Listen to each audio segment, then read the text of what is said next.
Dari pagi nih kalian kuliah nih. Si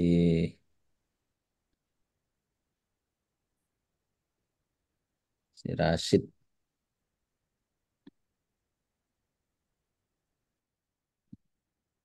Ya Herman, dari pagi ya kuliah Herman. Ya, Pak. Oke, lanjut ya. Oke, mungkin saya hanya bisa sampai pukul 4 ya. Jadi mungkin satu pertemuan kalau memang bisa, mungkin dua pertemuan ya. Tapi cuma bisa sampai jam 4 saja. Oke, kita mulai ya. Bismillahirrahmanirrahim. Assalamualaikum warahmatullahi wabarakatuh. Selamat siang dan salam sejahtera bagi kita semua. Waalaikumsalam, Pak. Ya, udah pada makan kalian adik? Belum? Hah? Rasid udah makan Rasid? Udah. Kalau ada yang belum makan, bolehlah sambil makan pun nggak apa-apa. Oke, kita lanjut ya, Dek ya. Jadi pada hari ini kita akan bicara tentang ekstraksi DNA dan purifikasi protein. Nah, jadi diharapkan setelah mengikuti perkuliahan ini kalian mampu menjelaskan bagaimana cara mengekstraksi DNA dan bagaimana cara mempurifikasi protein. Ya. Nah, ini ada video ya. Kalau nanti videonya nggak bisa kalian tonton, ya kabari ya. Recording in progress. Nah, ini Iya, kita Pak. pertama akan bicara tentang ekstraksi DNA. Ya, silakan lihat ya. Hello, everyone. This is a video lecture about DNA extraction. DNA extraction is a routine procedure used in molecular biology laboratory. This is the starting point for numerous applications ranging from fundamental research to routine diagnostic and therapeutic decision makings. The DNA extraction process frees the DNA from the cell and then separates it from the cellular fluid and proteins. So what you have left is just pure DNA. Oke, ya saya jelaskan juga ya. Nah, jadi DNA ekstraksi ini adalah proses yang rutin dilakukan di laboratorium. Ya, DNA ini eh, banyak fungsinya ya. Kita bisa menggunakan DNA. Kalau kalian sebelumnya sudah eh, apa ya kemarin tuh saya udah cerita juga kan bagaimana kita bisa mendapatkan insulin di laboratorium ya tanpa mengekstrak dari pankreas sapi atau babi misalnya. Nah, jadi tentunya kan kita kan membutuhkan eh, plasmid ya dari bakteri, kemudian kita memerlukan kalau misalnya insulin itu adalah kita memerlukan DNA manusia yang berisi dari gen insulin ya. Maksud saya itu adalah kita memerlukan gen insulin gitu. Nah, tentunya pertama sekali kita harus mengambil DNA, kemudian nanti ke depan kita gunakan DNA tersebut untuk mengambil gen insulin dan kemudian kita gabungkan ke plasmid bakteri. Ya. Nah, ini merupakan tahapan yang penting untuk kita ketahui. Nah, tentunya yang pertama sekali perlu kita lakukan itu adalah ya DNA itu kan ada di dalam sel, maka kita harus memisahkan DNA dari sel, ya. Nah, kemudian selanjutnya karena di dalam sel itu ada banyak organel, ya, bukan hanya DNA saja, ya di dalam itu ada ribosom, mitokondria dan lain sebagainya. Maka kita harus memisahkan antara DNA dan eh, yang lain ya, protein. Kemudian selanjutnya kita akan mendapatkan DNA yang murni.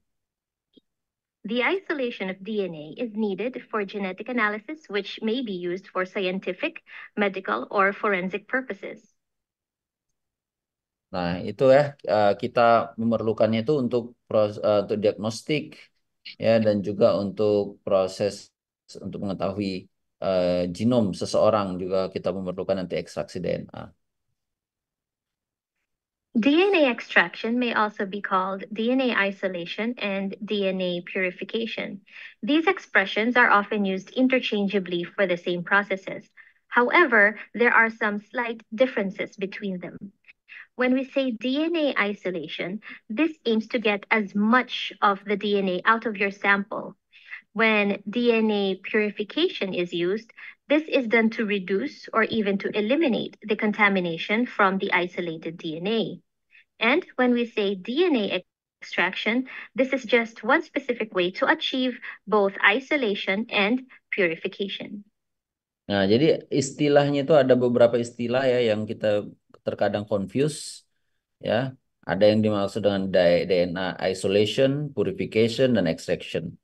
Ya, kalau misalnya isolasi DNA, ya maksudnya itu adalah kita berusaha untuk memperoleh DNA sebanyak yang kita inginkan gitu, sebanyak mungkin. Nah, kemudian purification yaitu kita mengurangi kontaminasi dari DNA. Ya, maksudnya ketika kita mengambil DNA itu banyak kontaminasi. Nah, kalau extraction ya kedua ini ya. Jadi di dalam proses DNA extraction itu meliputi isolation dan purification. Ya,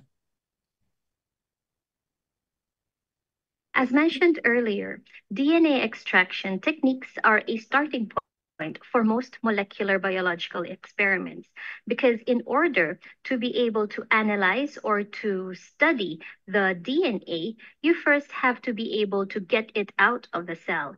And this is the DNA extraction process. So where do we get DNA? Where does it come from? Is the DNA oke ya. Jadi untuk eh, banyak ya guna daripada DNA ini, maka untuk pertama sekali ya tentunya kita memerlukan tahapan ekstraksi, kemudian kita menghitung jumlah DNA kita ya karena ada jumlah tertentu yang perlu kita persiapkan ya untuk proses misalnya amplifikasi menggunakan PCR, kemudian kemudian kita bisa melakukan analisis dan interpretasi. process? So where do we get DNA? Where does it come from? The sources for DNA isolation are very diverse. Basically, it can be isolated from any living or dead organism. Common sources for DNA isolation may include human specimens like blood, hair, semen, saliva, epithelial cells, and so on. They can also come from bacteria or animal tissues or any plant tissues. We can even use stored samples that come from archived tissue samples or frozen blood or tissue or exhumed bones. And it can also be taken from any ancient animal, human, or plant samples. Oke, jadi tentunya ya pada proses isolasi DNA kita memerlukan sumber dari mana DNA itu berasal. Ya bisa dari rambut, ya, kemudian juga darah, sperma, kemudian juga tulang. Ya, nah, kemudian dari bakteri ya bisa juga, ya, kemudian jaringan hewan, tumbuhan, kemudian dari tulang, jaringan, ya bahkan dari tulang yang sudah dari manusia atau hewan yang sudah mati beribu tahun yang lalu itu bisa kita ambil DNA-nya, yaitu dari tulangnya. DNA is found within the cells. For eukaryotes, it is found enveloped inside the nucleus, while in prokaryotes, it's found inside the cytoplasm. One idea that we have to understand before we proceed to the process of DNA extraction itself is that inside these cells are other components that are present with the DNA. Examples would be enzymes, proteins, and other organic and inorganic compounds. And all of these non-nucleic acid components or non-DNA components, everything else aside from the DNA, should be removed in the process. Oke, jadi ya DNA itu berada di dalam sel ya. Nah, kalau ini adalah DNA prokariotik ya, contohnya adalah bakteri ya, DNA-nya itu di sini ya, ini DNA-nya, kemudian ini juga DNA ini plasmid ya. Kemudian kalau eukariotik ya seperti kita, ya DNA itu berada di inti sel, ya inti sel. Ya kalau misalnya tadi di prokariotik ya udah dia di dalam sel bakteri itu dia tidak ada inti sel ya. Nah, di dalam ini itu bukan hanya ada DNA ya, ada enzim, ada protein, ada organik dan inorganic compounds ya selain DNA, maka kita harus memurnikan daripada DNA ini ya. Nah, jadi tentunya kita memerlukan beberapa proses sehingga kita mendapatkan DNA murni. The process of DNA extraction may vary depending on many factors like target molecule or sample type. For example, genomic DNA extraction procedures may differ from procedures to extract mRNA or plasmid extraction procedures. Also, the extraction of genomic DNA can diverge in techniques according to the sample type, such as blood or tissue. Nah, jadi untuk mendapatkan DNA ini ya prosesnya itu bermacam-macam ya. Tergantung kita mau mendapatkan DNA atau RNA ya. Nah, jadi biasanya sekarang kita sudah bisa order ya, kita bisa beli langsung kit ya. Kit itu adalah suatu dia apa ya? Kita beli ya, nanti di situ udah ada berbagai reagent. Reagent ini bisa kita gunakan untuk mengekstrak ya, apakah itu DNA atau RNA tergantung ya. Nah, dia berbeda. Kemudian tergantung juga ya sampel kita, apakah sampel darah, ya, jaringan atau juga sampel tumbuhan. But in general, there are three basic steps involved in DNA extraction, and that is lysis. Nah, namun ya meskipun berbagai macam perbedaan ya, tapi umumnya ada 3 jenis tahapan. Ya. Yang pertama lisis, yang kedua presipitasi, dan yang ketiga adalah purifikasi. Lisis ini adalah proses ya bagaimana kita menghancurkan sel ya. Tadi saya sudah jelaskan bahwasanya DNA ini kan ada di dalam sel. Tentu kita harus mengambil DNA ini. Ya caranya kita harus menghancurkan sel tersebut. Ya nanti menggunakan tentunya di dalamnya itu ada deterjen ya. Di dalamnya itu ada deterjen. Deterjen ini bisa menghancurkan sel ya karena dia bisa melarutkan membran sel ya yang hidrofobik ya. Kemudian menggabungkannya dengan air yang hidrofilik sehingga pecah nanti di dalam sel tersebut pecah. Kemudian kita bisa gabungkan juga dengan metode mekanik ya. Nanti bisa kita kasih getaran ya, eh, getaran sehingga menghancurkan sel-sel ini. Kemudian selanjutnya itu adalah proses precipitation ya, yaitu pengendapan. Jadi DNA-nya itu kemudian kita endapkan ya, nanti yang tadi ya seperti membran sel ya yang dia itu larut dalam deterjen itu bisa kita buang ya. Nah, tergantunglah ya nanti kita bisa lihat prosedurnya mana yang mau kita ambil ya apakah endapannya atau juga supernatannya. Kemudian selanjutnya baru kita purifikasi ya, kita murnikan. Precipitation and purification. The first step in DNA extraction is DNA lysis. And in this step, the nuclear membrane, the cell membrane, and the cell wall of the cells are broken up to release the DNA. And there are two methods of doing this. It can either be physical or chemical method. To break open the cell wall and the cell membrane, we can use both or either physical and chemical methods.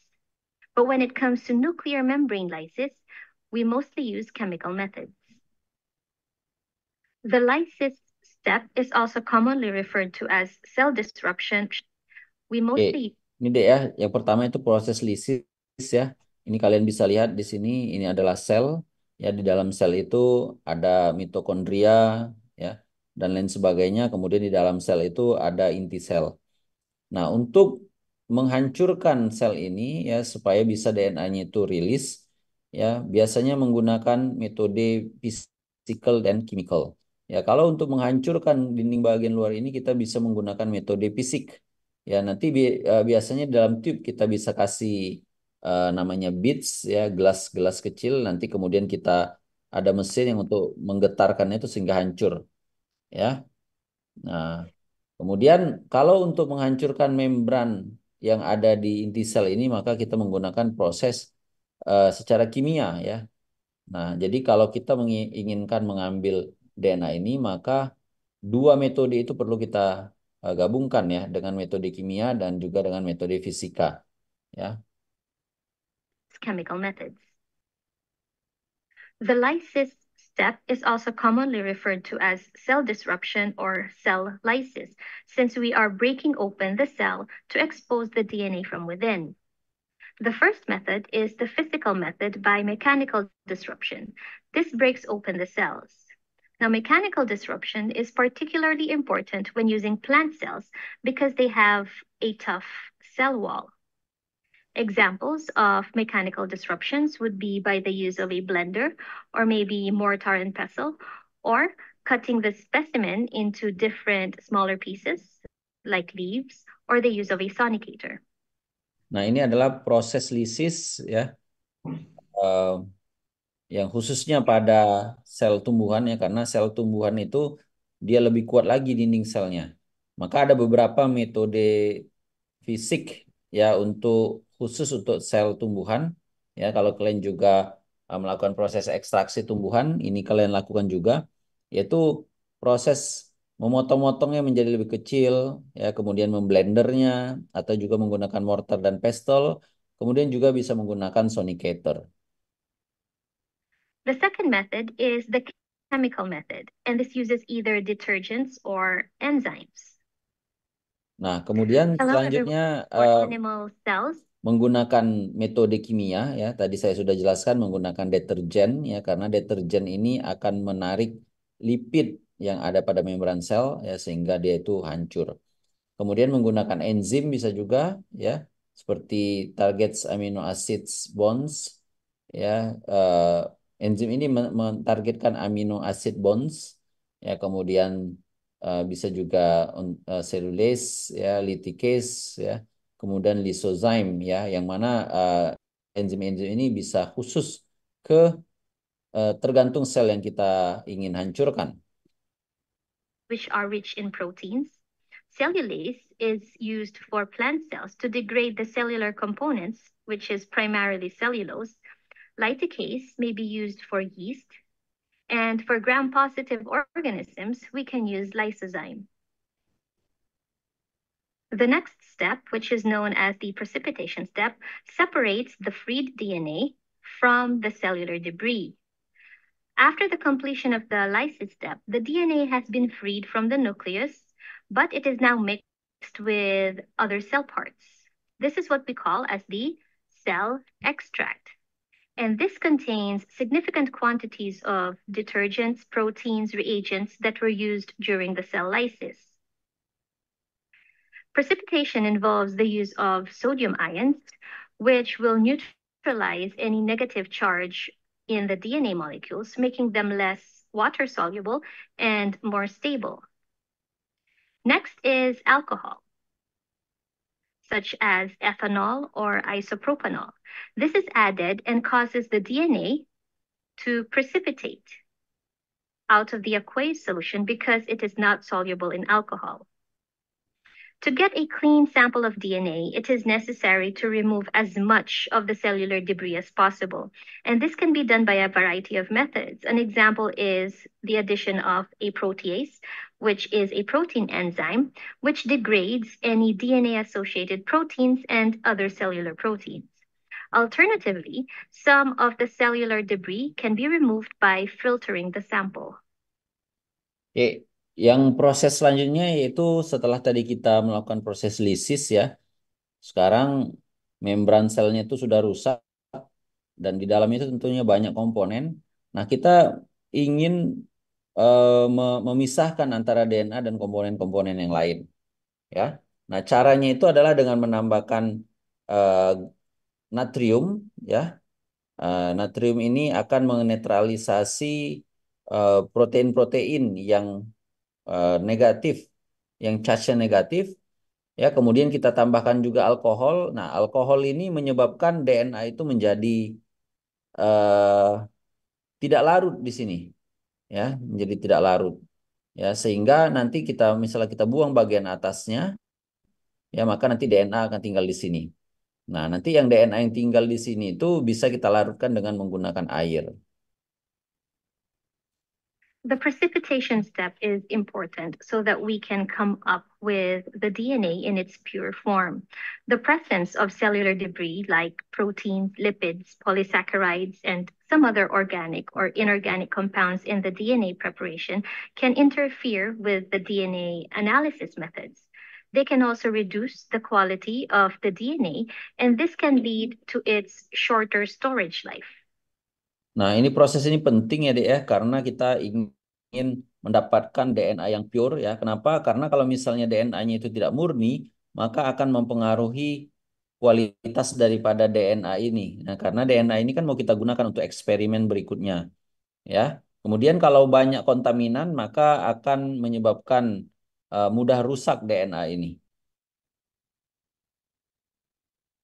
After the separation of DNA during the process of precipitation, where the DNA is now located in the ethanol area, it is now rinsed with alcohol, either with isopropanol or absolute ethanol, and this process is known as purification.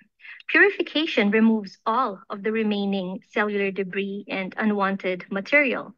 Now, once the DNA is completely purified, it is usually dissolved in water again for the convenient storage and handling before specimen processing.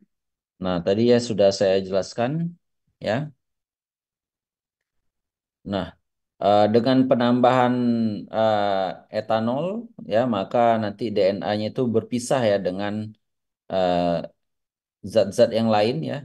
Dengan penambahan etanol di sini ada DNA. Kemudian nanti bagian ini kita tarik, ya. Kemudian eh, kita tarik, ya. Kemudian nanti dengan penambahan isopropanol, ya, maka ini akan mengendap lagi. Kita buang nanti supernatannya. Maka kemudian kita tinggal nambahkan air, ya. Nah, itu kita udah mendapatkan DNA yang di dalamnya itu ya yang DNA murni begitu. So after performing the 3 steps in DNA extraction, what's next? For further laboratory work, it is important to know the concentration and the quality of the DNA. So we have to assess concentration and quality of the DNA. Spectrophotometric readings may be used to determine the concentration and the purity of the DNA sample. Alternatively, gel electrophoresis can also sample and to give an indication of its quality. Now, once successful extraction of the DNA is done, we can now proceed to other molecular analysis, including PCR, sequencing, fingerprinting, cloning, and so on. Nah, jadi kalau kita sudah mendapatkan DNA tadi, ya, maka kemudian kita cek kualitasnya, ya, dengan menggunakan spektrofotometer, ya. Nanti kalian bisa melihat, ya, itu ada ininya, ada angkanya, ya. Jadi kita bisa lihat, ya, kalau misalnya dia tuh lebih besar daripada 2 misalnya kan, nah itu artinya banyak kontaminan. Nah, kalau dia sudah bagus, ya, kita bisa lakukan proses selanjutnya seperti melakukan PCR, ya, untuk memperbanyak DNA kita, ya. Kemudian dari PCR itu kita bisa melakukan qPCR, ya, untuk mengkuantitasi, ya. Kemudian bisa juga kita lakukan gel elektroporesis, ya, untuk melihat apakah dia ukurannya itu sudah sesuai dengan yang kita inginkan, ya, benar atau tidak. Bisa juga kita lakukan sequencing, bisa lakukan juga cloning. So on. So now we have learned about the different steps in the extraction methods, the chemical and the physical DNA extraction methods. Now, even though there are a lot of different methods for extracting DNA, the steps The three steps for the DNA extraction remain the same in all the different. Jadi ada banyak metode ya untuk secara kimia dan secara fisik. Ya, secara fisika itu menggunakan magnetic bead DNA extraction. Ya, jadi dia nanti ada butiran-butiran yang kita masukkan, kemudian nanti kita guncang, ya, guncang sehingga dia bisa menabrak sel-sel itu sehingga sel-selnya itu hancur. Ya, kemudian ada paper DNA extraction method, kemudian menggunakan zat kimia, bisa menggunakan zat organik dan inorganik. Yang organik itu menggunakan phenol chloroform DNA extraction method, yang inorganik bisa menggunakan protein K, silica gel, kemudian salting out method. Of methods. The physical extraction inorganic is one of organic facilitating method based on the DNA Oke, extraction. saya rasa itu ya terkait dengan RNA DNA extraction ya. Nah, oke ya, tadi kita udah bicara tentang DNA extraction ya. Selanjutnya kita juga akan membicarakan tentang protein purification ya. Kalau misalnya kita mau buat insulin ya, tadi pertama kan kita udah mengambil DNA-nya kan. Kemudian kita bisa ngambil gennya, kemudian kita sisipkan ke bakteri, kemudian bakteri nanti memperbanyak diri, kemudian kita bisa tambahkan zat kimia yang bisa menyebabkan bakteri itu mengekspresikan insulin ya. Nah, tapi insulin ini kan dia akan apa ya, bergabung dengan berbagai protein-protein yang lain. Maka kita perlu sekarang ini juga mengetahui bagaimana cara mempurifikasi protein ya. Hey everyone, quick back chemistry basics here. Let's talk about purification of proteins. In order to study particular protein present in the cell, the protein must be purified. The first step in protein purification involves lysis of the cell. Cells are usually lysed by treating them with detergents. Nah, ini ya untuk proses purifikasi protein sama ya. Pertama sekali kita harus menghancurkan sel ya kalau memang proteinnya itu ada di dalam sel ya. Dengan menggunakan deterjen maka komponen-komponen yang ada di dalam sel ini kemudian lepas dari sel ya. In case of bacterial cells, the cells have thick cell wall, and hence the cells are treated with enzymes like lysozyme, which degrades the bacterial cell wall. Nah, ini kayak contohnya adalah sel bakteri. Ya, kita harus hancurkan ini dengan cara menggunakan enzim lisis ya yang berfungsi untuk menghancurkan sel ini. Kemudian kita bisa tambahkan juga deterjen ya yang berfungsi untuk meningkatkan kemampuan untuk menghancurkan sel bakteri ini. Once the cells are lysed, they're centrifuged in order to separate cell debris. Nah, jadi setelah hancur, maka kita lakukan proses sentrifugasi. Ya, sentrifugasi itu adalah proses memisahkan senyawa-senyawa ya, senyawa-senyawa kimia dengan prinsip sentrifugasi ya. Sentrifugasi itu dia diputar deh.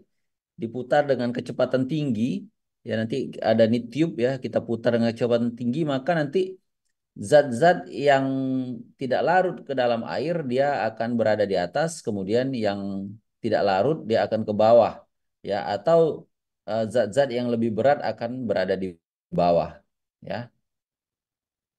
The supernatant obtained after centrifugation has proteins and. Nah, jadi supernatan ini adalah protein-protein ya yang larut dalam air. Kemudian nanti ini bisa kita pisahkan ya. Kita tinggal tuang aja. Yang tidak larut dalam air dia akan lengket di bawah. Presence of nucleic acids like DNA and RNA. Jadi di dalam supernatan ini ya, di dalam supernatan ini ada protein, DNA dan RNA. The nucleic acids are usually removed by treating them with enzymes like DNA. Nah, kemudian ini bisa kita hancurkan dengan menggunakan enzim DNA-AC dan RNA-AC ya, ini bisa hancur. And RNAs. The remaining mixture has all the proteins present in the cell. Nah, maka kemudian tinggal protein saja ya. Protein purification. Waduh. Why do we need Oke, sorry. all the proteins present in the cell? Ammonium sulfate. The Nah, protein can be jadi nanti precipitated by setelah kita pisahkan dari DNA dan RNA tadi, maka tinggal protein ya. Nah, protein ini bisa kita endapkan dengan penambahan amonium sulfat. ammonium sulfate. By using range of concentration in Ya, an kita bisa gunakan konsentrasi yang berbeda-beda ya. Dengan menggunakan konsentrasi yang berbeda-beda, maka beda juga jenis protein yang bisa kita endapkan. order, different proteins present in the cell can be precipitated. This phenomenon by which the proteins get precipitated is known as salting out. Nah, ini proses ini kita sebut dengan salting out ya. Usually protein molecules are surrounded by water molecules, which keeps them soluble. Nah, ini ya. Ini adalah protein ya. Kemudian protein ini kenapa kemudian protein ini bisa larut ya? Karena ya protein ini mengandung gugus-gugus yang bisa mudah berikatan dengan gugus H2O ya. Nah, seperti gugus amino apa ya? COOH ya. COOH ini kan mudah larut dalam air ya. O ini juga mudah larut dalam air. A layer of water molecules around the protein is known as the hydration layer. This layer keeps the protein in the soluble form. Allah.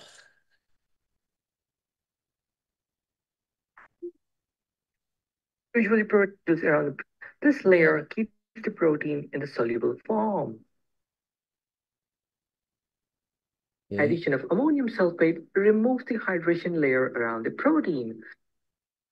Nah, jadi dengan penambahan amonium sulfat ya, As the amonium protein sulfat phase ini interact akan with water molecules, the eh, protein now ya precipitates. berikatan dengan air ya, sehingga Once ya the protein is protein ini menjadi precipitated, mengendap dissolved in an appropriate ya. buffer and further Nah, purified by various kemudian chromatography protein yang techniques. mengendap tadi kemudian kita bisa larutkan dengan buffer, kemudian bisa kita pisahkan dengan berbagai prinsip kromatografi ya, bisa anion exchange kromatografi, bisa juga gel filtration kromatografi ya. Nah, ini ada juga di video protein purification ya. Jadi saya rasa nanti ini kalian lihat sendirilah ya bagaimana cara mempurifikasi protein ini ya di video ini. Protein purification. Vast Rasa- these centrons of your firstly analysis of Oke, these signals. We will know the nanti kalian bisa pahami ini ya setelah kalian tonton ya. Di slide berikutnya juga saya akan menunjukkan bagaimana proses purifikasi protein. Nah, oke, di sini saya akan menjelaskan ya sebuah paper ya. Ini adalah paper di mana kita melakukan isolasi atau purifikasi protein ya. Nama proteinnya itu adalah monalisin. Ya, monalisin ini apa nih? Monalisin ini adalah toksin. Ya, toksin atau racun ya yang dihasilkan oleh bakteri. Nama bakterinya adalah Pseudomonas entomophylla. Jadi toksin ini akan ya memberikan efek toksik kepada lalat ya, pada lalat ya. Dan dengan mengisolasi ini kita bisa mempelajari bagaimana efek toksin ini terhadap lalat, mekanismenya dan lain sebagainya. Nah, ini deh ya tahapannya. Yang pertama itu adalah kita mempersiapkan lysate ya dengan proses lisis tadi yang pertama. Ya, kita memerlukan lisis, kita harus menghancurkan bakteri tersebut ya, kemudian mengambil ekstraknya ya. Kemudian kita lakukan presipitasi ya dengan penambahan amonium sulfat ya tadi sudah dijelaskan di video sebelumnya. Ya, kemudian kita lakukan anion exchange kromatografi, kemudian kita lakukan lagi proses presipitasi, kemudian kita lakukan gel filtration kromatografi. Oke, lanjut ya. Nah, ini adalah bagaimana kita melakukan proses lisis, Dek. Nah, ini adalah Erlenmeyer ya, di mana Erlenmeyer ini terdapat bakteri ya, kita lakukan kultur ya 2 liter bakteri Ya, kulturnya itu kita lakukan di suhu 29 derajat Celcius. Kemudian diguncang juga, di shake ya overnight ya. Nah, kemudian selanjutnya ya di keesokan harinya setelah 1 malam kita kemudian masukkan ke dalam eh, tube ya, tube kemudian kita centrifuge, maka kemudian bakteri-bakterinya itu akan berada di bawah nanti ya, bakterinya di bawah. Kemudian eh, bak- bakterinya yang ada di bawah ini kemudian kita buang nanti supernatannya, kita buang supernatannya. Kemudian kita tambahkan PBS ya, kita wash ya, karena di sini tuh mungkin masih banyak protein-protein yang lain ya. Kemudian kita centrifuge lagi, kemudian kita lakukan proses lisis ya, kita hancurkan di sini. Ya tadi kan sudah saya sampaikan ya menggunakan deterjen ya. Nah, ini CHAPS ini adalah deterjen, maka kita kemudian dapat ya ini ya di sini tuh terdapat bakteri yang sudah dihancurkan selnya. Nah, ini yang kita sebut dengan proses kimia. Nah, di sini juga kita menggunakan proses fisika dengan prinsip sonikasi ya. Nanti kita gunakan alat ini, dia akan bergetar. Nah, getaran ini menyebabkan dinding sel bakteri menjadi pecah. Ya, baru kemudian kita filtrasi, ya kita lakukan ya filtrasi ya. Kemudian nanti filtratnya disitulah terdapat toksin ya. Nah, kemudian kita sentrifuge ya lagi ya, karena di sini itu masih banyak kontaminan-kontaminan. Kita sentrifuge, kemudian kita mendapatkan supernatan, kemudian kita dilute dengan PBS, kemudian kita lakukan dialisis ya. Nah, nanti supernatan ini kita masukkan ke dalam eh, tabung ini ya, kemudian kita biarkan selama beberapa jam ya. Maka nanti ini terjadi pertukaran ya. Jadi nanti PBS-PBS-nya itu bisa pindah ke sini ya. Kemudian kita mendapatkan total lysate. Nah, kemudian total lysate ini kita lakukan proses presipitasi dengan penambahan amonium sulfat ya. Ini kita pertama menggunakan amonium sulfat 25%, kemudian kita dapat supernatan ya. Jadi protein-protein yang bukan toksin kita ya itu akan eh, apa ya, mengendap ya. Nah, supernatan sorry ya, yang bukan kita inginkan itu akan mengendap, kemudian supernatan yang kita ambil, kemudian kita tambahkan lagi amonium sulfat 50%, kita centrifuge. Nah, di sini itu di peletnya itu ya, ya kan ada supernatan, ada pelet ya endapannya. Supernatannya kita buang ya karena toksin kita tuh ada di sini. Ya, kemudian kita larutkan sama buffer TrisHCl. Nah, kemudian kita lakukan lagi dialisis, kemudian kita mendapatkan dialysate ya. Oke. Nah, selanjutnya ya tadi kita sudah melakukan proses yang pertama lisis yang menghancurkan bakteri, yang kedua proses presipitasi ya sehingga kita bisa mengurangi kontaminan-kontaminan daripada protein yang kita inginkan.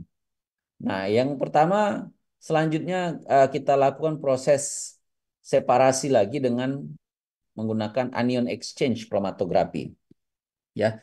Jadi di kolomnya itu ya, di kolom anion exchange chromatografi ini kita menggunakan kolom yang bermuatan positif ya.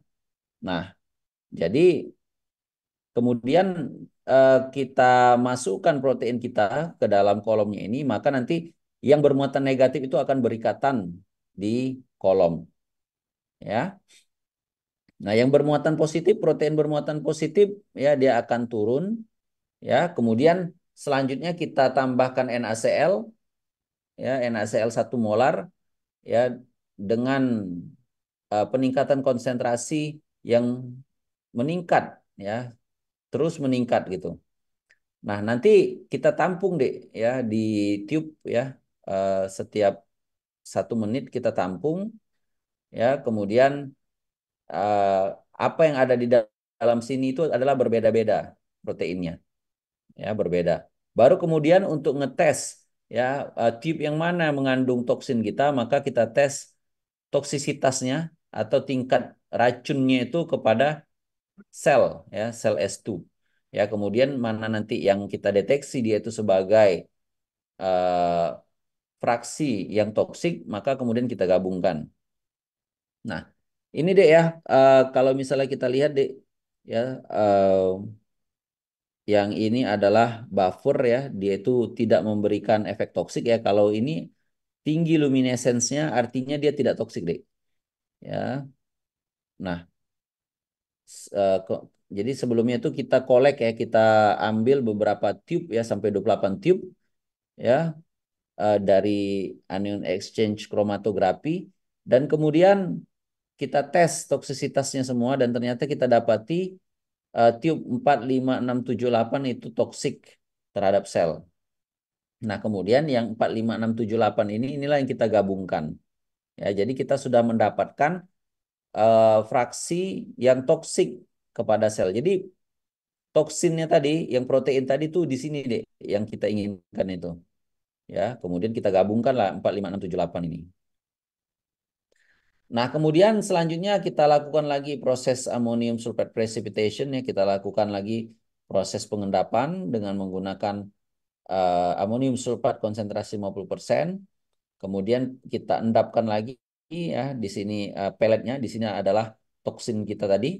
Kemudian kita larutkan lagi di sodium buffer ya, kemudian kita mendapatkan fraksi 4. Dan kemudian kita selanjutnya melakukan gel filtration chromatography ya. Nah, tadi kita menggunakan anion exchange chromatography. Jadi pengikatan proteinnya itu berdasarkan prinsip perbedaan charge-nya ya. Kalau ini tidak ya, kalau gel filtration chromatography ini memisahkan protein berdasarkan ukurannya.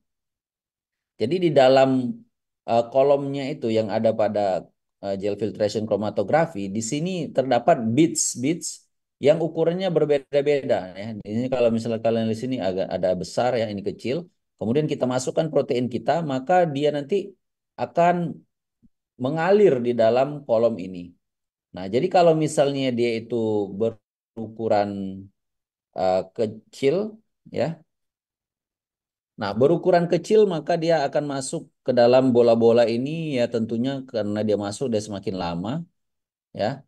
Kemudian kalau yang besar dia akan melewati seperti di sini, ya. Nah, jadi kalau misalnya kita aliri maka akan terjadi pemisahan juga kan berdasarkan waktu, ya. Nah, kenapa? Karena nanti yang kecil dia akan masuk lagi dia ke dalam bola-bola ini ya, sehingga akan lebih lama turun ke bawah. Nah, ini kalau kalian lihat deh ya, tadi kan ada lima fraksi. Oh, oke, sorry ya. Tadi kan udah kita gabungkan ya, kemudian kita alirkan, kemudian kita setiap eh, ini kita cek ya peaknya, ya ada beberapa peak ini 1, 2, 3, 4, 5. Nah, ini kita tampung ya, dan kita lihat ya bahwasanya yang peak nomor 1 itu tinggi sekali ya, tinggi sekali. Artinya di sini adalah dia mengandung protein dan kita cocokkan ya di sekitar 400-an kilodalton ini adalah protein yang kita inginkan ya racun tadi.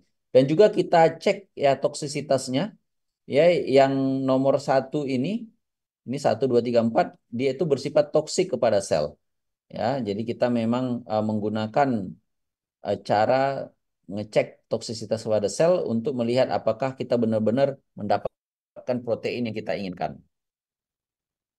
Nah, kemudian kita cek lagi dengan menggunakan SDS page ya. Kita ukur ukuran proteinnya yaitu 30 kilodalton. Yang ini memang merupakan ukuran dari promonalisin. Ya, kemudian kita lakukan MS analysis ya dan ternyata kita dapatkan bahwasanya amino acid sequence-nya itu merupakan monalisin. Ya. Nah, jadi kita dengan melalui proses yang kelima tadi ya dari mulai proses lisis, kemudian presipitasi menggunakan amonium sulfat, kemudian menggunakan anion exchange chromatography, kita lakukan lagi lisis, sorry ya, kita lakukan lagi proses presipitasi, kemudian lakukan lagi proses kromatografi dengan metode yang berbeda, ya, sebelum anion exchange, sekarang gel filtration, maka kemudian kita mendapatkan uh, promonalisin ya, protein yang pure dari bakteri Pseudomonas entomophylla. Nah, nah, jadi kita udah mendapatkan ya proteinnya. Oke, jadi ini merupakan contoh bagaimana kita melakukan purifikasi protein. Jadi tahapannya yang utama yang pertama itu adalah kita lakukan lisis. Yang kedua, kita bisa melakukan metode presipitasi ya, pengendapan. Kemudian kita bisa menggunakan metode kromatografi ya, baik anion exchange kromatografi atau gel filtration kromatografi. Baik, adik-adik sekalian ya, saya rasa itu ya untuk materi terkait dengan DNA extraction, kemudian juga bagaimana kita mengisolasi protein atau purifikasi protein. Ya, kalau ada yang mau ditanyakan silakan.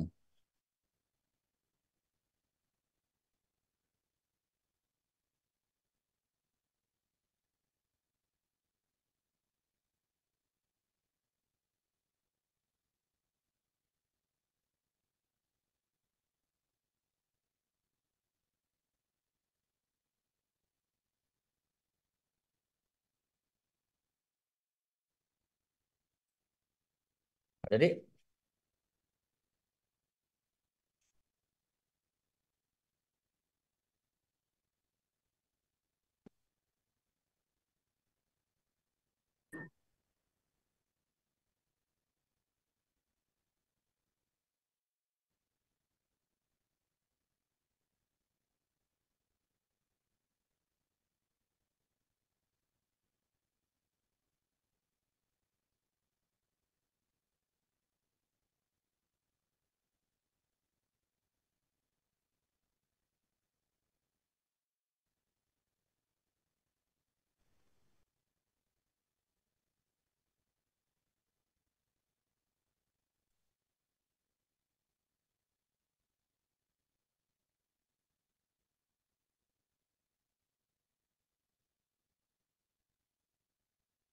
oke, kalau tidak ada, mungkin bisa kita lanjutkan aja ya ke materi berikutnya, Dek ya.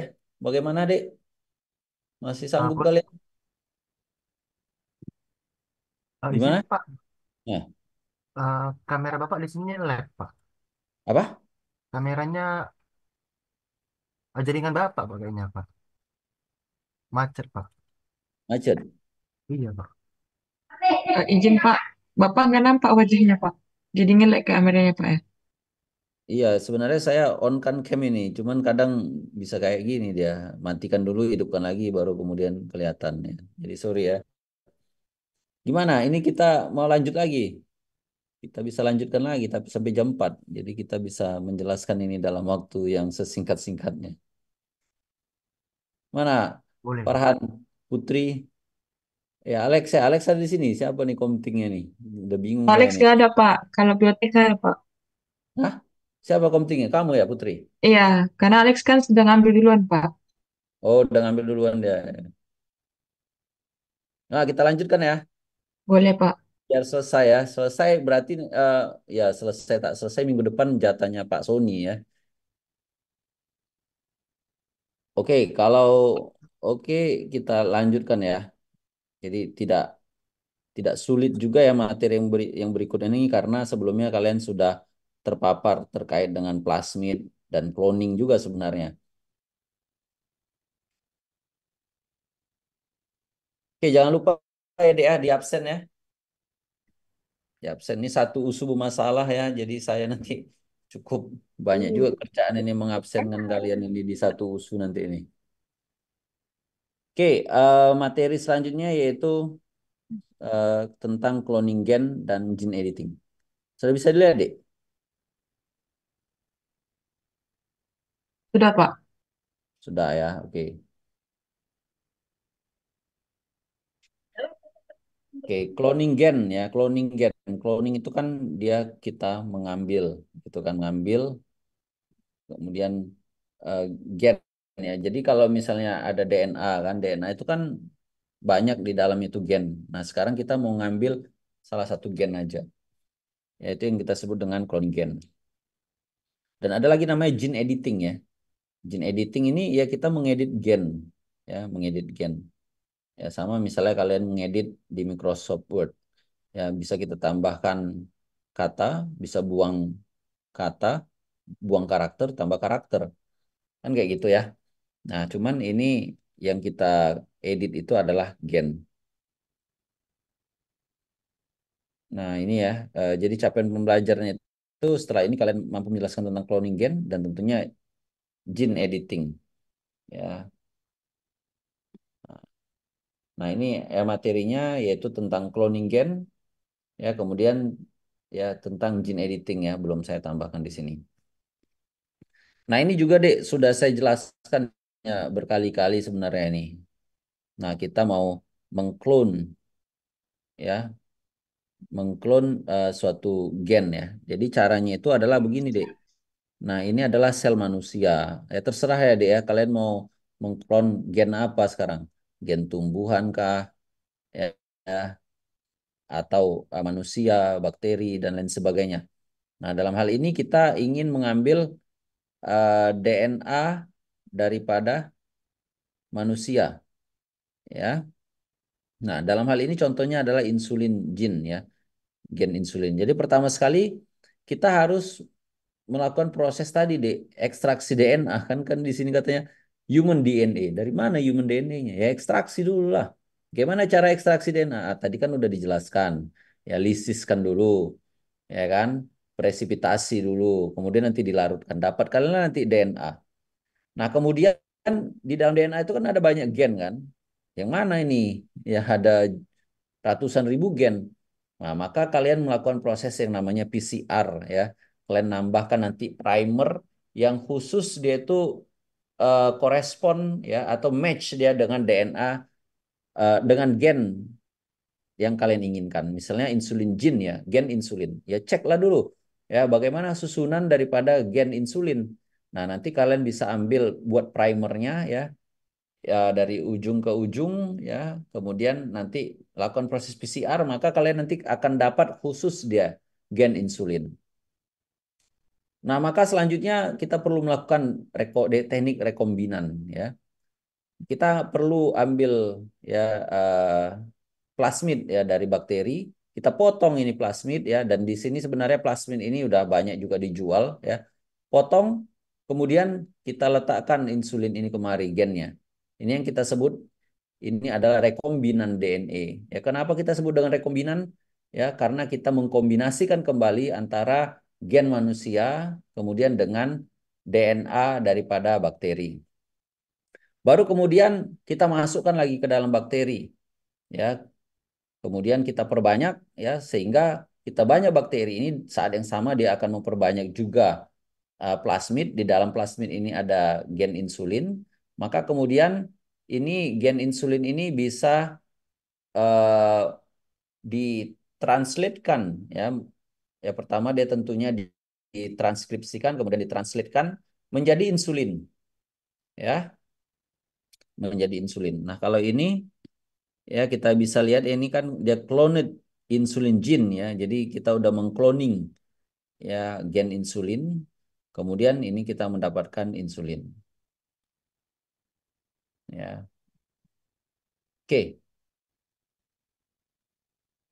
Nah, ini adalah tadi ya sudah saya jelaskan, ini adalah plasmid.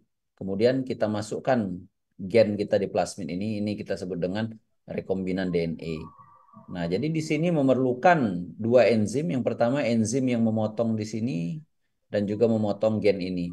Kemudian setelah dipotong ya ditempel, maka perlu lagi enzim yang bisa menempel antara plasmid ini dengan gen kita.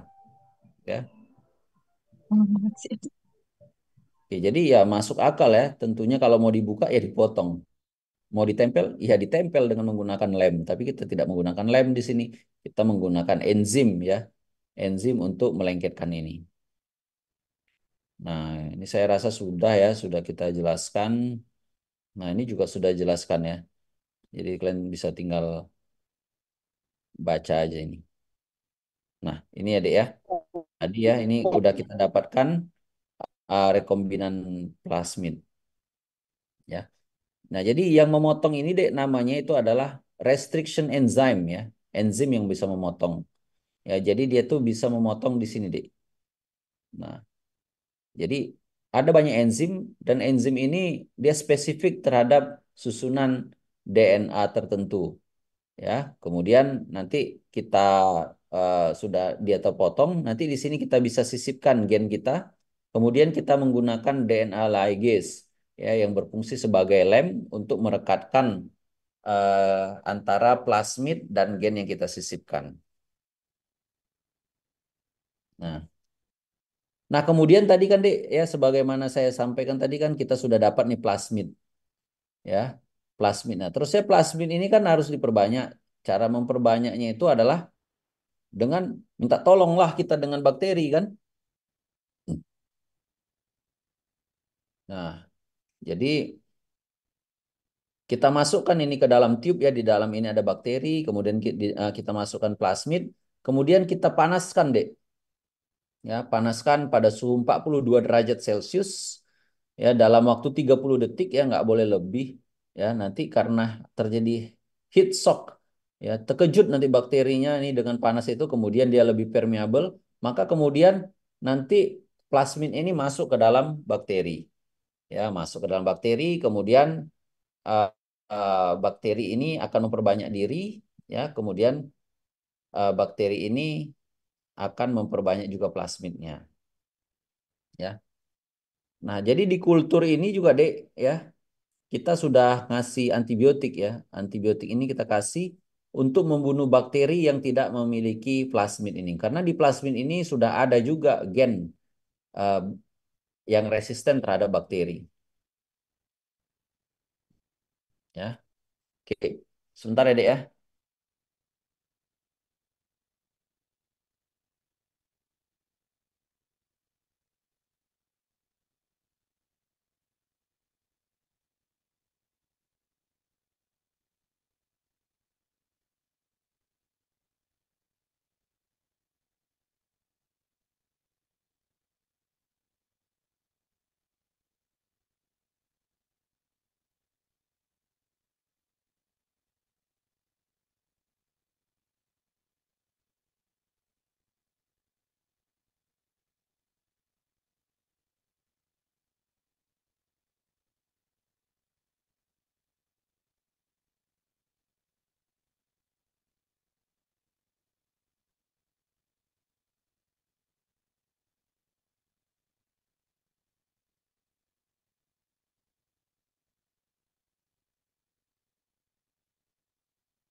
Sebentar ya Dek.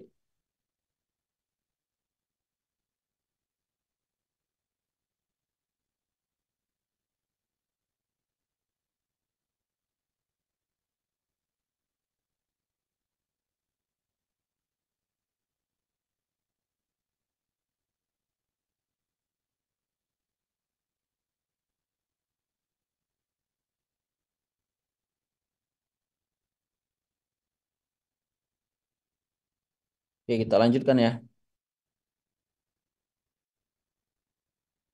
Nah, selanjutnya ya nanti kita kultur lagi di plate ya. Kita ambil nanti di sini ya pakai OC, kita letak di plate ya, maka nanti akan banyak koloni ya. Kita ambil salah satu koloni, kemudian itu nanti kemudian kita perbanyak lagi ya. Kita kultur lagi. Nah, kemudian nanti kita akan mendapatkan bakteri yang mengandung plasmid, yang mana plasmid itu mengandung tadi ya gen insulin. Nah, ini ya. Jadi kita ambil satu koloni, kemudian nanti kita lakukan lagi di sini kultur ya, 1 malam. Nah, kemudian diinduksi ekspresi daripada gen tadi, kemudian kita akan mendapatkan insulin, ya. Nah, kemudian kita murnikan ya. Memurnikan insulin tadi ya tadi lah, Dek, pakai proses yang sudah saya sampaikan tadi ya, purifikasi protein.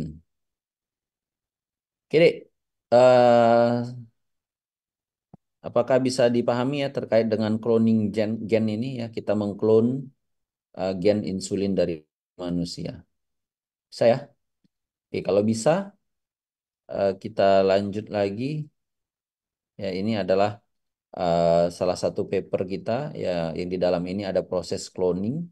Ya, kita menggunakan bakteri ini namanya DH5A. Ya, ini adalah E. coli ya, yang untuk melakukan proses cloning ya, cloning gen ya. Ada banyak gen yang kita clone di sini. Oke, selanjutnya kita masuk ke gene editing ya. Gene editing dengan menggunakan metode CRISPR ya. CRISPR pernah dengar? Farhan pernah dengar? Farhan, CRISPR Izin Pak, kalau CRISPR belum pernah dengar. belum pernah dengar? Belum. Oke lah. Cocok lah kalau gitu ya, kita jelaskan apa yang dimaksud dengan CRISPR. Jadi Dek, baru-baru ini di Cina ya, mereka bisa apa ya, menghasilkan bayi ya dengan metode CRISPR ini gitu. Ya, tapi ini benar-benar tidak etis ya, karena dia menghasilkan bayi dengan teknik ini, ya mana teknik ini eh, masih belum diperbolehkan untuk menghasilkan bayi begitu ya. Jadi dia diam-diam melakukan eksperimen dan dia itu berhasil menghasilkan bayi ya dari metode CRISPR ini. Nah, jadi kita lihat ya dari sisi gambar ini kan, CRISPR ini adalah DNA, kemudian dia itu bisa dipotong ya, dipotong DNA ini, kemudian nanti ditempelkan lagi susunan DNA yang baru ya. Kalau seandainya misalnya ini udah rusak, kita bisa tempelkan yang baru, kemudian akhirnya DNA ini bisa diperbaiki gitu. Nah, jadi DNA editing ya. Jadi salah satu metode DNA editing itu adalah metode CRISPR-Cas9 ya. Jadi ini Dek seperti di Microsoft Word. Yang fungsi Microsoft Word itu find and replace kan gitu kan. Pernah kalian gunakan ini Dek, find and replace. Find ya, misalnya yang kalian find itu misalnya kata cara, ketikkan di find cara ya. Kemudian replace menjadi bukan cara tapi metode gitu kan. Nah, misalnya udah kalian dapatkan cara, kemudian misalnya ada 9 yang mengandung kata cara, kalian mau menukar yang menjadi metode, tinggal tekan aja replace. Nah, samalah dengan ini. Ya, metode CRISPR ini find and replace juga, find. Ya, bagaimana cara memfindnya? Findnya itu tentunya kita memerlukan guide RNA, kemudian kita memerlukan juga bagaimana cara mereplace itu, yaitu dengan memotong dan membawa gen yang baru. Nah, ini adalah cara bagaimana DNA editing itu bekerja. Nah, ini adalah sel, ya, Dek, ya, sel. Sel ini tentunya di dalamnya ada inti sel. Di dalam inti sel ini ada kromosom, ya kan? Di dalam kromosom inilah DNA kita, dan di dalam DNA itu ada gen, ya, yang mana bisa jadi gen ini rusak ya, sehingga kita perlu memperbaikinya, ya. Nah, jadi cara memperbaikinya itu adalah kita memerlukan beberapa komponen. Yang pertama itu adalah guide molekul. Ya, ini sama guide molekul ini adalah untuk find-nya tadi, ya, find. Ya, jadi kita memang udah sintesis juga gitu. Kita mau mengubah yang mana gitu.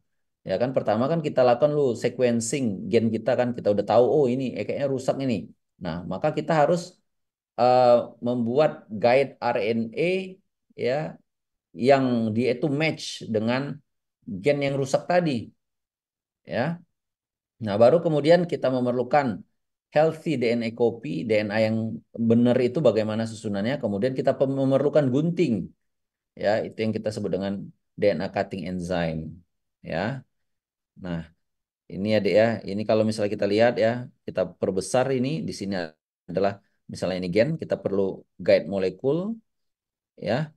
Nah, nanti yang guide molekul ini yang kita buat nanti dia akan membawa kemari karena dia tahu nih alamatnya itu di sini gitu. Guide molekul ini alamat kita lah, alamat kemana yang mau kita perbaiki. Nah, kita perlu guide molekul. Nah, di situ juga kita mengandung kalau dia udah berikatan maka nanti akan dipotong oleh DNA cutting enzyme ya enzim ya kemudian selanjutnya bisa kita gantikan dengan DNA yang sehat, yang benar gitu. Nah, ini ada video deh ya, saya rasa ya dengan menonton video ini saya harapkan lebih mudah dipahami ya. Oke. Ada beberapa video ya, kita lihat dulu ya.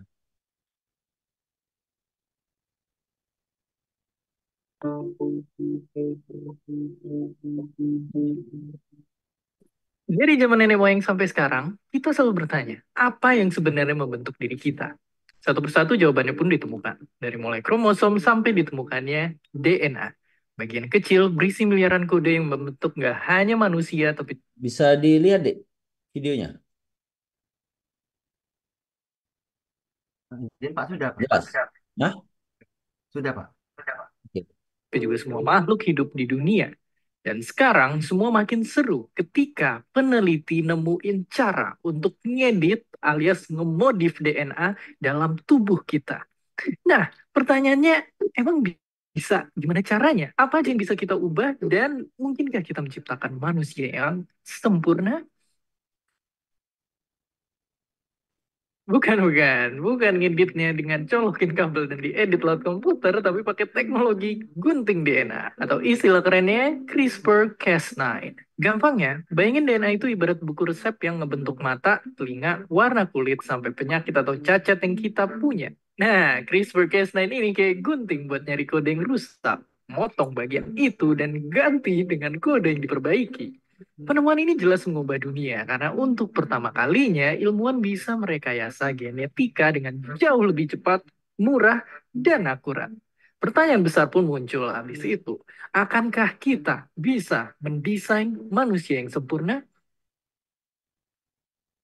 Secara teori, jawabannya tentu aja bisa. Karena sebelum ke manusia, CRISPR udah dicobain ke tumbuhan dan hewan. Waktu kita bikin tomat tahan busuk atau bikin ayam berdaging besar. Dan ini artinya, secara teori, kita bisa aja memodifikasi gen manusia supaya punya kekuatan, penampilan fisik, dan kecerdasan yang juga super.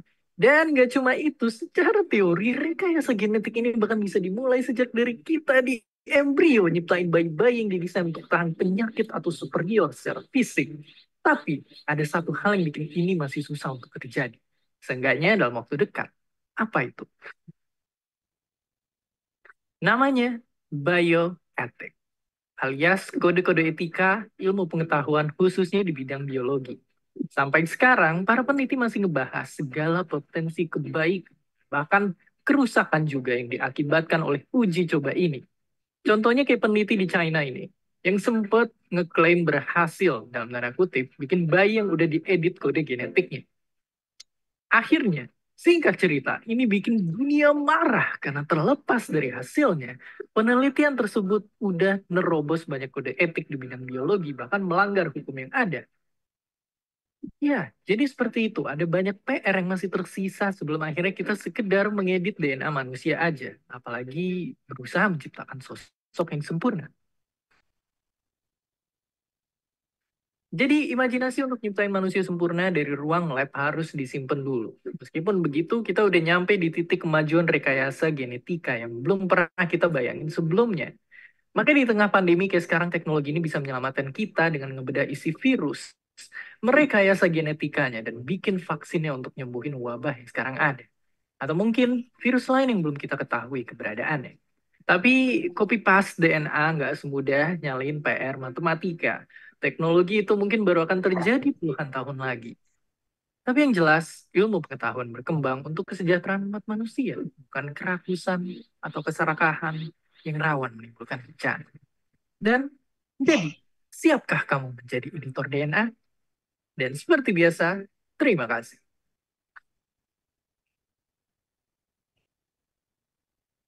Oke, itu ya, dia terkait dengan CRISPR-Cas9 ya. Jadi dia memang teknologi yang bisa berguna untuk memperbaiki gen ya dengan cara memotong kemudian menggantinya dengan gen yang sehat. Nah, ini ada lagi deh video dari TED.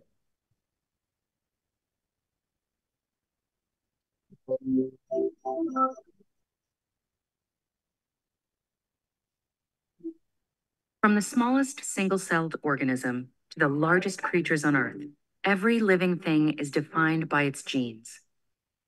The DNA contained in our genes acts like an instruction manual for our cells. 4 building blocks called bases are strung together in precise sequences, which tell the cell how to behave and form the basis for our every trait. But with recent advancements in gene editing tools, scientists can change an organism's fundamental features in record time. They can engineer drought-resistant crops and create apples that don't brown. They might even prevent the spread of infectious outbreaks and develop cures for genetic diseases. CRISPR is the fastest, easiest, and cheapest of the gene editing tools responsible for this new wave of science.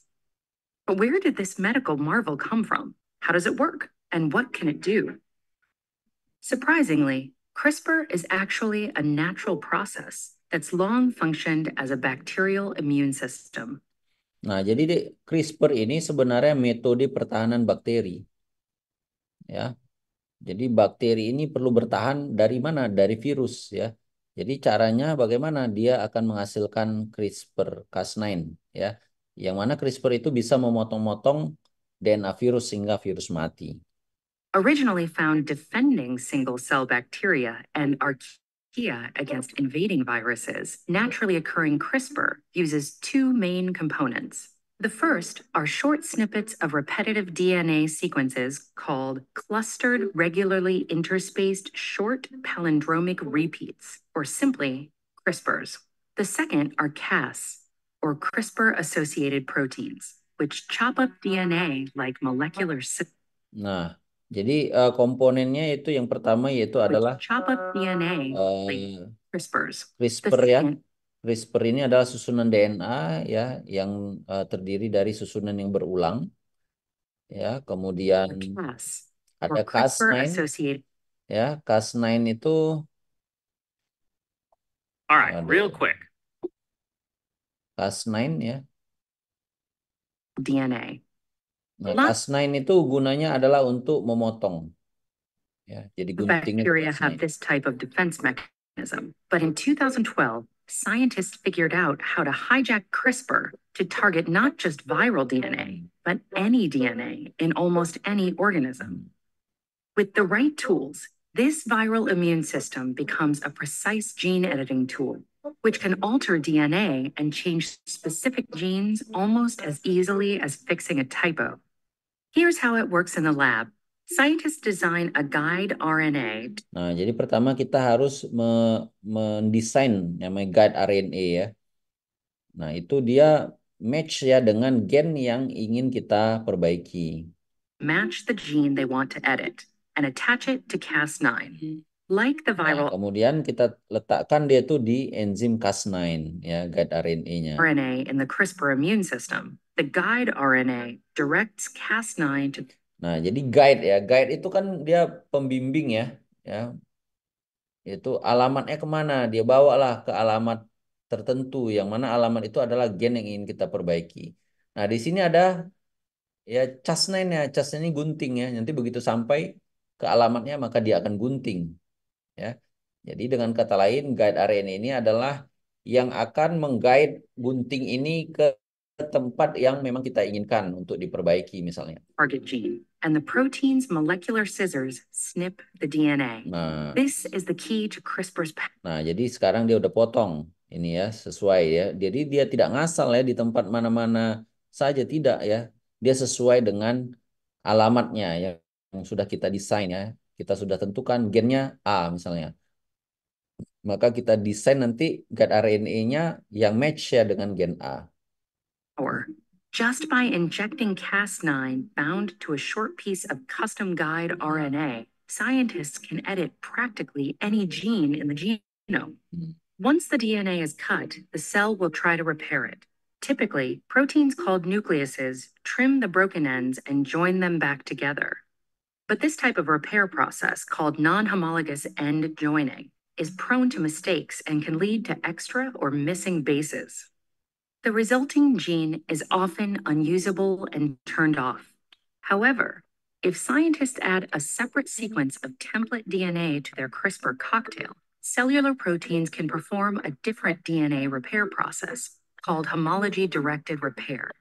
This template DNA is used as a blueprint to guide the rebuilding process, repairing a defective gene, or even inserting a completely new one. The ability to fix DNA errors. Nah, jadi Dek, setelah tadi kan kita udah lakukan, kita buat guide RNA, ya, kemudian juga kita Cas9-nya nanti akan di guide sama guide RNA, dia udah potong. Nah, setelah dipotong itu diapain lagi? Ya tentunya kita tambahkan lagi ya susunan gen yang benar ya. Nah, nanti melalui proses homologous homologous rekombinan ya, maka nanti DNA kita bisa diperbaiki oleh tubuh kita ya dengan cara menempel DNA yang benarnya ya. Is used as a means that Jadi banyak ya bisa kita aplikasikan ya, kita bisa memperbaiki berbagai penyakit yang terkait dengan kelainan genetik ya seperti Huntington's, ya, sickle cells dan sebagainya. Oke, adik-adik sekalian ya, saya rasa itu ya yang bisa saya sampaikan ya terkait dengan cloning cloning gene dan juga gene editingnya. Kalau ada pertanyaan silakan, Dek.